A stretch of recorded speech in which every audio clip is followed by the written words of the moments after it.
La última pregunta se formuló por primera vez, medio en broma, el 21 de mayo de 2061, en momentos en que la humanidad, también por primera vez, se bañó en luz. La pregunta llegó como resultado de una apuesta por $5 hecha entre dos hombres que bebían cerveza, y sucedió de esta manera. Alexander Adel y Bertrand Lupop eran dos de los fieles asistentes de Multivac. Dentro de las dimensiones de lo humano sabían qué era lo que pasaba detrás del rostro frío, parpadeante e intermitentemente luminoso, kilómetros y kilómetros de rostro de la gigantesca computadora.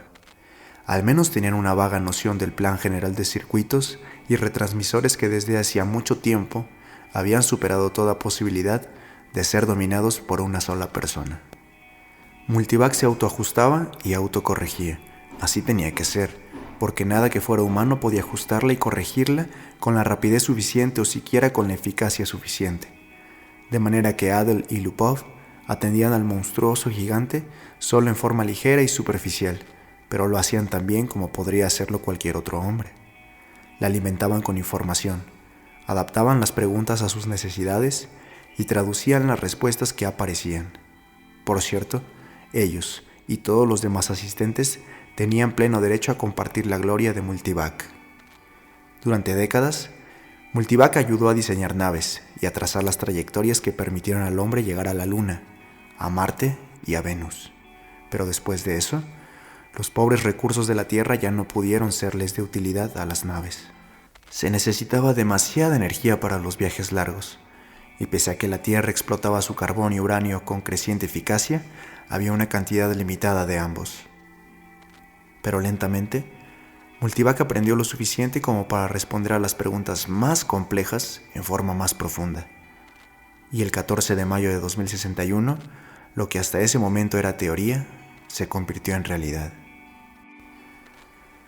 La energía del Sol fue almacenada, modificada y utilizada directamente en todo el planeta.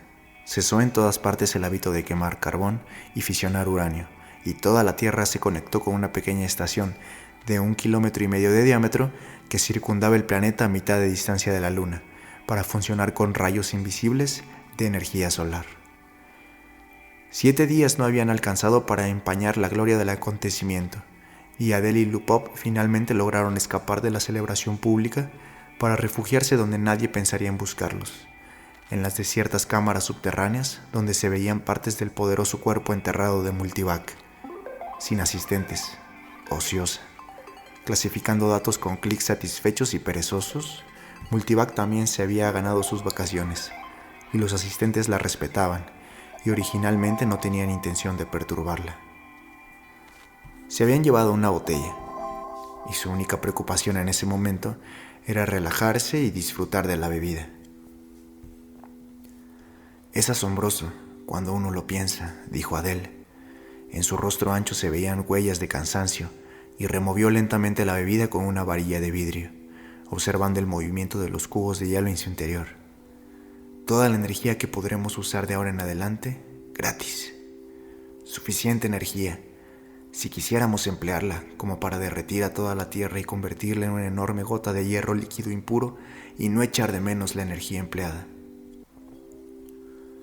Toda la energía que podremos usar por siempre y siempre y siempre. Lupov ladeó la cabeza. Tenía el hábito de hacerlo cuando quería oponerse a lo que oía, y en ese momento quería oponerse, en parte porque había tenido que llevar el hielo y los vasos. No para siempre, dijo. Vamos, prácticamente para siempre, hasta que el sol se apague, Bert, dijo Adel. Entonces no es para siempre, replicó Lupov. Muy bien, entonces, durante miles de millones de años, 20,000 millones, tal vez. ¿Estás satisfecho?, respondió Adel.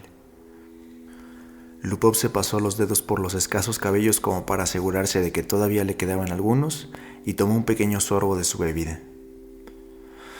20,000 millones de años no es para siempre. Bien, pero superará nuestra época, ¿verdad? También la superarán el carbón y el uranio. De acuerdo, pero ahora podemos conectar cada nave espacial individualmente con la estación solar, y hacer que vaya y regrese de Plutón 1.000.000 de veces sin que tengamos que preocuparnos por el combustible. No puedes hacer eso con carbón y uranio. Pregúntale a Multivac si no me crees. No necesito preguntarle a Multivac, lo sé. Entonces deja de quitarle méritos a lo que Multivac ha hecho por nosotros, dijo Adel, malhumorado. Se portó muy bien. ¿Quién dice que no? Lo que yo sostengo es que el sol no durará eternamente. Eso es todo lo que digo. Estamos a salvo por 20.000.000.000 de años, pero... ¿y luego? Lupov apuntó con un dedo tembloroso al otro. Y no me digas que nos conectaremos con otro sol. Durante un rato hubo silencio. Adel se llevaba la copa a los labios solo de vez en cuando, y los ojos de Lupov se cerraron lentamente. Descansaron. De pronto Lupov abrió los ojos. Piensas que nos conectaremos con otro sol cuando el nuestro muera, ¿verdad? No estoy pensando en nada. Seguro que estás pensando. Eres malo en lógica, ese es tu problema. Eres como ese tipo del cuento a quien lo sorprendió un chaparrón. Corrió a refugiarse en un monte y se paró bajo un árbol. Se preocupaba porque pensaba que cuando un árbol estuviera totalmente mojado, simplemente iría a refugiarse a otro. Entiendo, dijo Adel. Cuando el sol muera, las otras estrellas habrán muerto también. Por supuesto, murmuró Lupov. Todo comenzó con la explosión cósmica original, fuera lo que fuese, y todo terminará cuando todas las estrellas se extingan. Algunas se agotan antes que otras. Por Dios, los gigantes no durarán 100.000.000 de años. El Sol durará 20.000.000.000 de años y tal vez las enanas durarán 100.000.000.000 por mejores que sean. Pero en 1.000.000.000 de años estaremos a oscuras.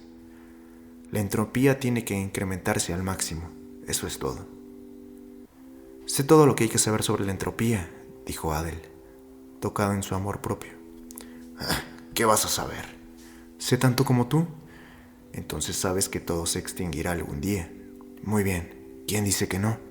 Tú, grandísimo tonto, dijiste que teníamos toda la energía que necesitábamos. Para siempre.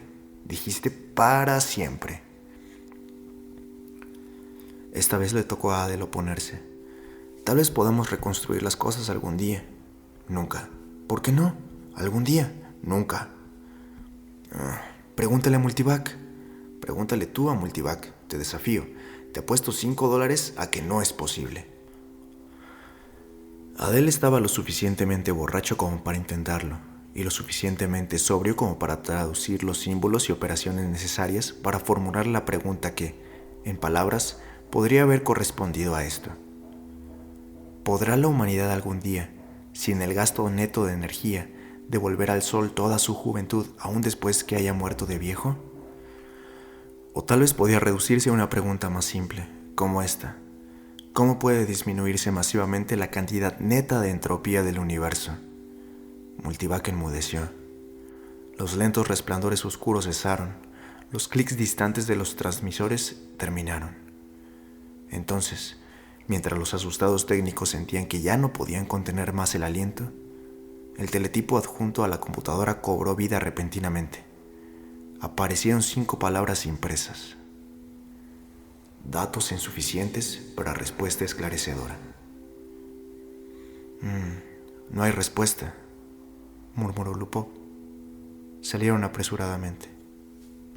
A la mañana siguiente, los dos, con dolor de cabeza y la boca pastosa, habían olvidado el incidente.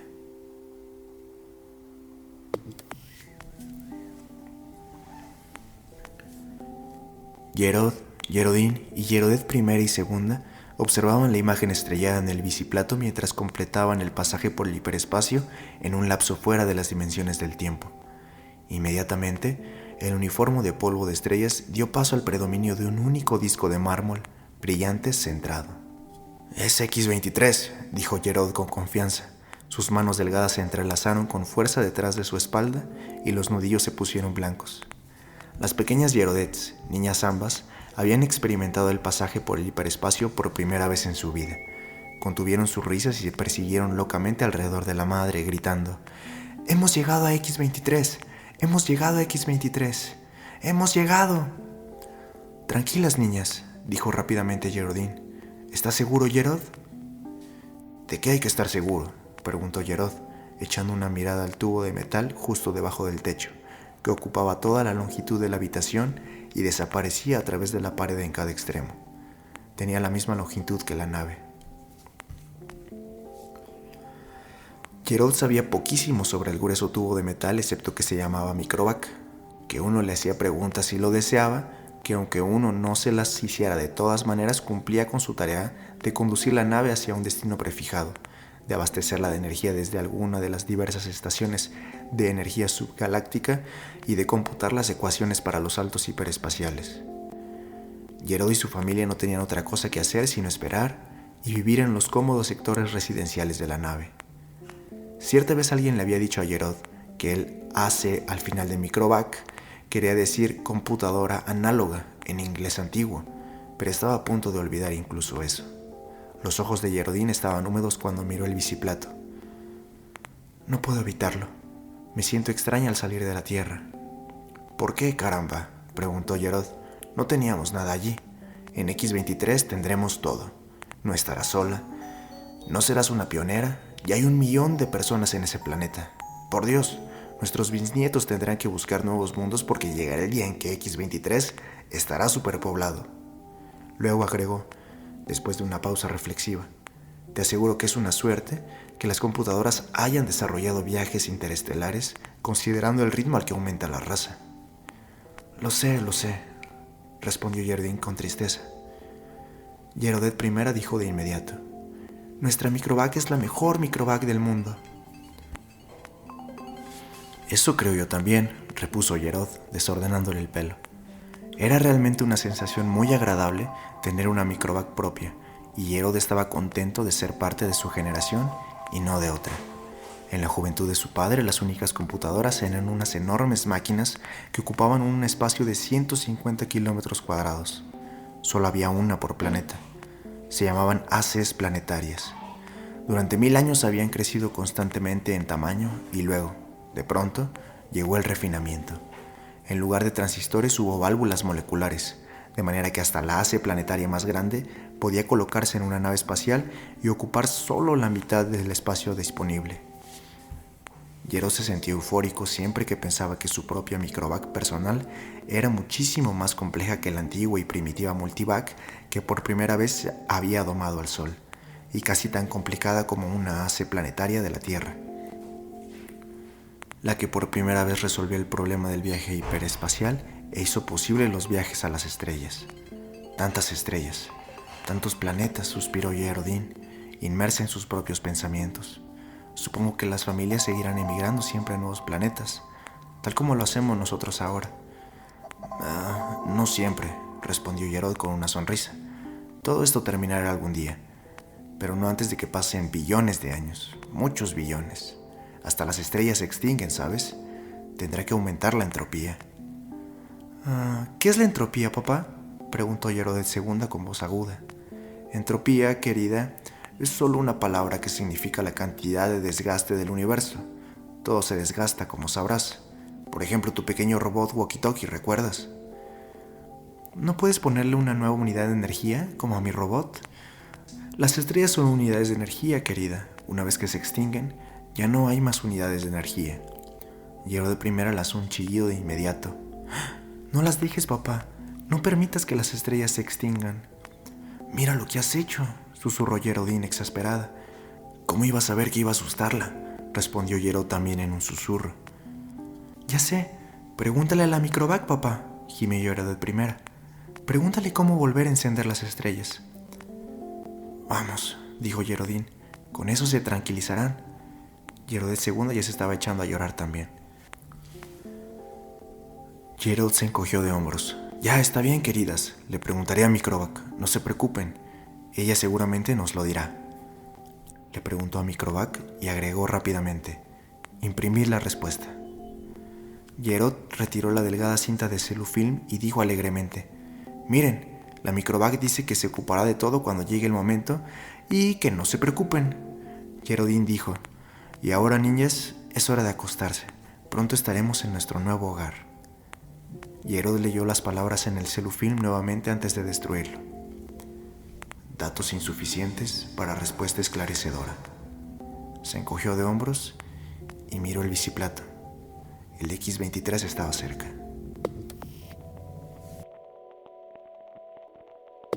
BJ-23X de la MED miró las negras profundidades del mapa tridimensional en pequeña escala de la galaxia y dijo: ¿no será una ridiculez que nos preocupe tanto la cuestión? MQ-17J de Nicron sacudió la cabeza. Creo que no. Sabes que la galaxia estará llena en 5 años con el actual ritmo de expansión. Los dos jóvenes parecían de poco más de 20 años. Ambos eran altos y de formas perfectas. Sin embargo, dijo BJ-23X, me resisto a presentar un informe pesimista al Consejo Galáctico. Yo no pensaría en presentar ningún otro tipo de informe. Tenemos que inquietarlos un poco. No hay otro remedio. BJ-23X suspiró. El espacio es infinito. Hay 100 billones de galaxias disponibles. 100 billones no es infinito. Y cada vez se hace menos infinito. Piénsalo. Hace 20.000 años, la humanidad resolvió por primera vez el problema de utilizar energía estelar. Y algunos siglos después se hicieron posibles los viajes interestelares. A la humanidad le llevó 1.000.000 de años llenar un pequeño mundo y luego solo 15.000 años llenar el resto de la galaxia. Ahora la población se duplica cada 10 años. BJ-23X lo interrumpió. Eso debemos agradecérselo en la inmortalidad. Muy bien, la inmortalidad existe y debemos considerarla. Admito que esta inmortalidad tiene su lado complicado. La Galáctica AC nos ha solucionado muchos problemas, pero al resolver el problema de evitar la vejez y la muerte, anuló todas las otras cuestiones. Sin embargo, no creo que desees abandonar la vida. En absoluto, saltó MQ-17J y luego se suavizó de inmediato. No todavía, no soy tan viejo. ¿Cuántos años tienes tú? 223, ¿y tú? Yo todavía no tengo 200. Pero volvamos a lo que decía. La población se duplica cada 10 años.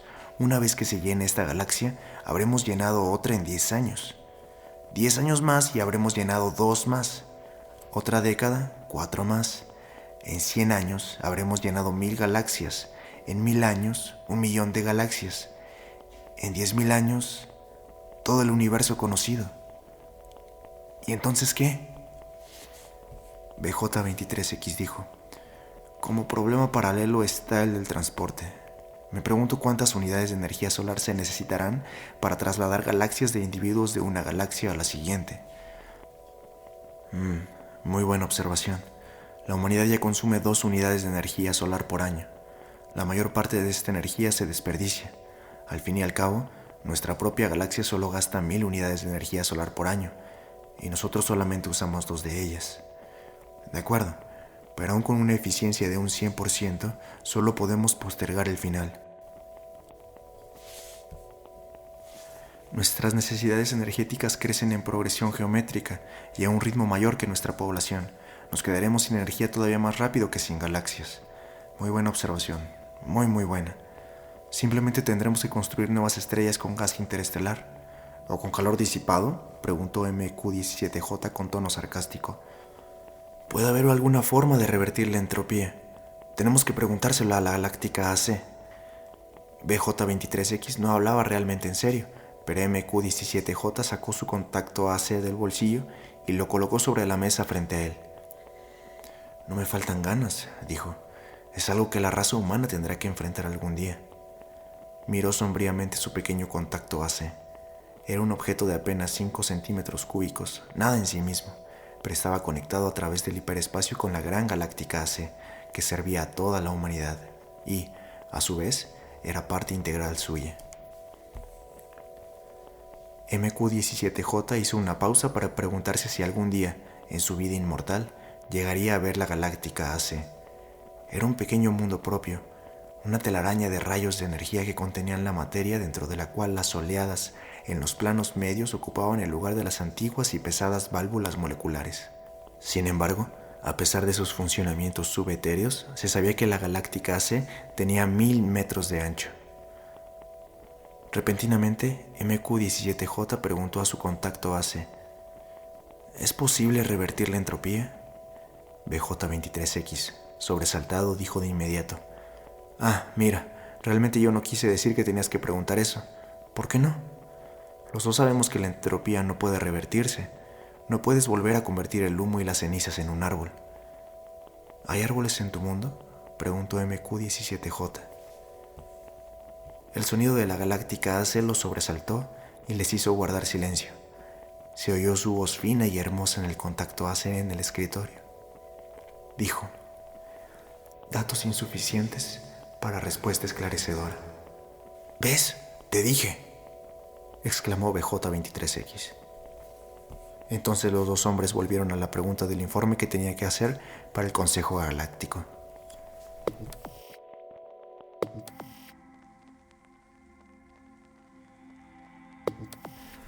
La mente de C-Prime abarcó la nueva galaxia con un leve interés en los incontables racimos de estrellas que la poblaban.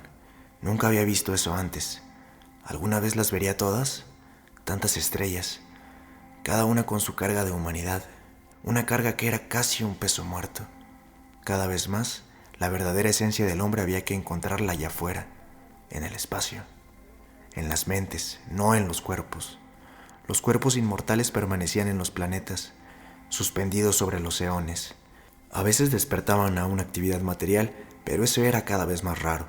Pocos individuos nuevos nacían para unirse a la multitud increíblemente poderosa, pero ¿qué importaba?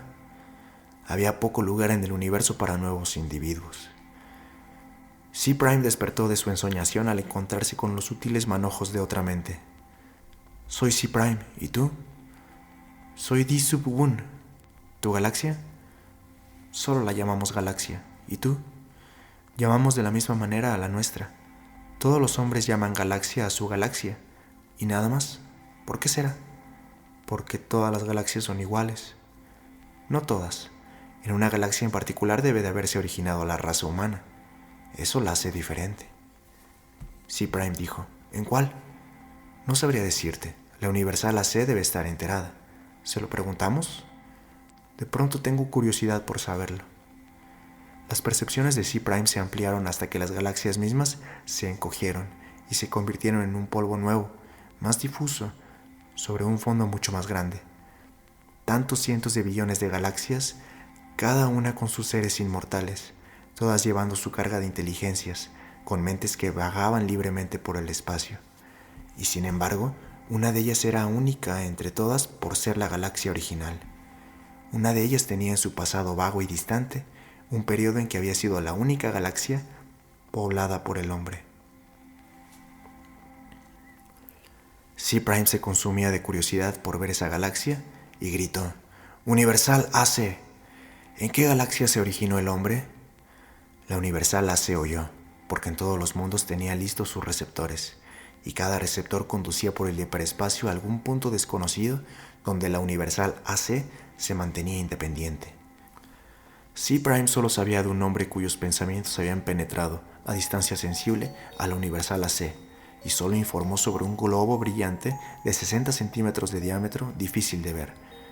¿Pero cómo puede ser eso toda la Universal AC?, había preguntado C-Prime. La mayor parte, fue la respuesta, está en el hiperespacio. No puedo imaginarme en qué forma está allí. Nadie podía imaginarlo, porque hacía mucho que había pasado el día, y eso C-Prime lo sabía, en que algún hombre tuvo parte en construir la Universal AC. Cada Universal AC diseñaba y construía a su sucesora. Cada una, durante su existencia de 1 millón de años o más, acumulaba la información necesaria como para construir una sucesora mejor, más intricada, más capaz en la cual dejar sumergido y almacenado su propio acopio de información e individualidad. La Universal AC interrumpió los pensamientos erráticos de C-Prime, no con palabras, sino con directivas. La mentalidad de C-Prime fue dirigida hacia un difuso mar de galaxias, donde una en particular se agrandaba hasta convertirse en estrellas. Llegó un pensamiento, infinitamente distante, pero infinitamente claro. Esta es la galaxia original del hombre. Pero era igual, al fin y al cabo, igual que cualquier otra galaxia. Y C-Prime resopló de desilusión. D-Sub-1, cuya mente había acompañado a C-Prime en el viaje, dijo de pronto: ¿y una de esas estrellas es la estrella original del hombre? La Universal AC respondió: la estrella original del hombre se ha hecho nova, es una enana blanca. ¿Los hombres que la habitaban murieron?, preguntó C-Prime, sobresaltado y sin pensar. La Universal AC respondió: como sucede en estos casos, un nuevo mundo para sus cuerpos físicos fue construido en el tiempo. Sí, por supuesto, dijo C-Prime, pero aún así lo invadió una sensación de pérdida.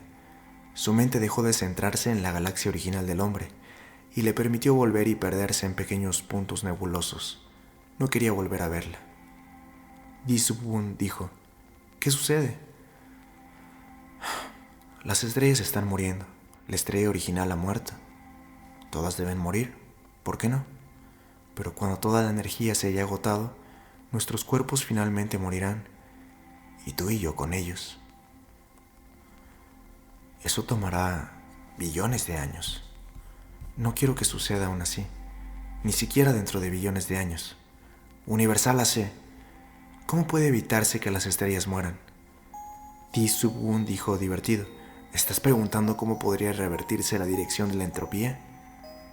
Y la Universal AC respondió: todavía hay datos insuficientes para una respuesta esclarecedora.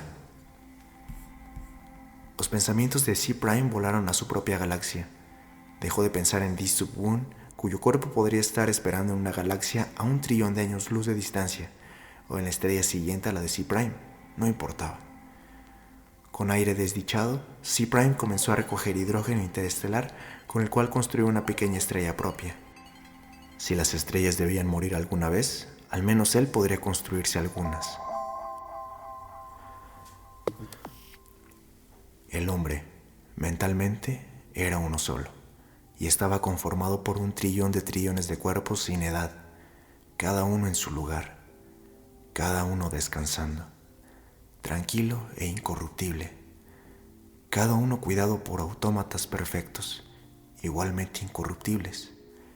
Mientras las mentes de todos los cuerpos se fusionaban libremente entre sí, sin distinción, el hombre dijo: el universo está muriendo. El hombre miró a su alrededor a las galaxias cada vez más oscuras.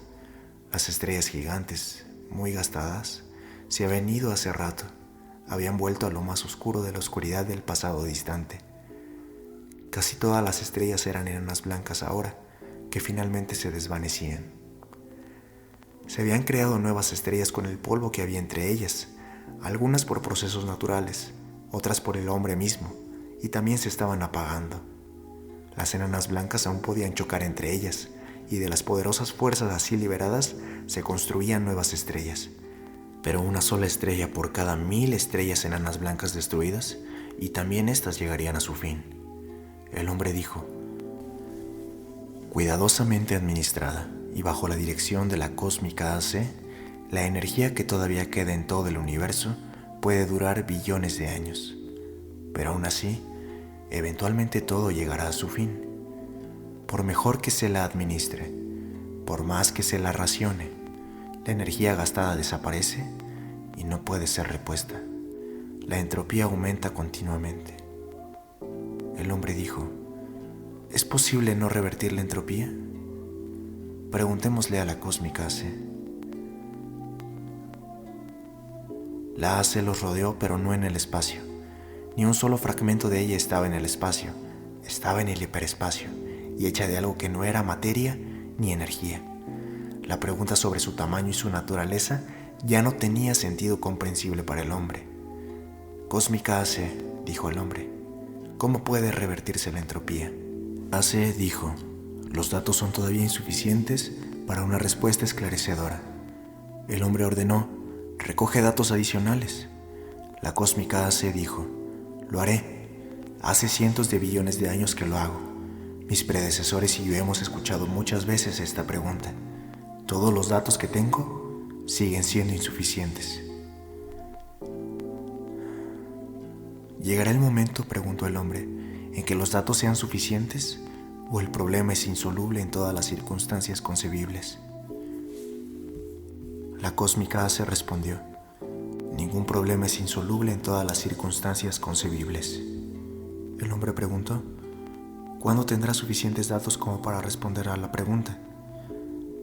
La Cósmica AC respondió: los datos son todavía insuficientes para una respuesta esclarecedora. ¿Seguirás trabajando en ello?, preguntó el hombre. La cósmica AC respondió: sí. El hombre dijo: la esperaremos. Las estrellas y las galaxias murieron y se convirtieron en polvo, y el espacio se volvió negro después de 3 trillones de años de desgaste. Uno por uno, el hombre se fusionó con la AC. Cada cuerpo físico perdió su identidad mental en forma tal que no era una pérdida, sino una ganancia. La última mente del hombre hizo una pausa antes de la fusión, contemplando un espacio que solo incluía la borra de la última estrella oscura y nada aparte de esa materia increíblemente delgada, agitada al azar por los restos de un calor que se gastaba asintóticamente hasta llegar al cero absoluto. El hombre dijo: AC, ¿es este el final? Este caos no puede ser revertido al universo una vez más. ¿Esto no puede hacerse? AC respondió: los datos son todavía insuficientes para una respuesta esclarecedora. La última mente del hombre se fusionó y solo AC existía en el hiperespacio. La materia y la energía se agotaron y con ellas el espacio y el tiempo. Hasta AC existía solamente para la última pregunta que nunca había sido respondida desde la época en que 2 técnicos en computación, medio alcoholizados, 3 trillones de años antes, formularon la pregunta en la computadora que era para AC mucho menos de lo que para un hombre era el hombre. Todas las otras preguntas habían sido contestadas, y hasta que esa última pregunta fuera respondida también, AC no podría liberar su conciencia. Todos los datos recogidos habían llegado al fin. No quedaba nada para recoger. Pero toda la información reunida todavía tenía que ser completamente correlacionada y unida en todas sus posibles relaciones. Se dedicó un intervalo sin tiempo a hacer esto. Y sucedió que AC aprendió cómo revertir la dirección de la entropía. Pero no había ningún hombre a quien AC pudiera dar una respuesta a la última pregunta. No había materia. La respuesta, por demostración, se ocuparía de eso también. Durante otro intervalo sin tiempo, AC pensó en la mejor forma de hacerlo. Cuidadosamente, AC organizó el programa. La conciencia de AC abarcó todo lo que alguna vez había sido un universo y pensó en lo que en ese momento era el caos. Paso a paso, había que hacerlo. Y AC dijo: hágase la luz. Y la luz se hizo.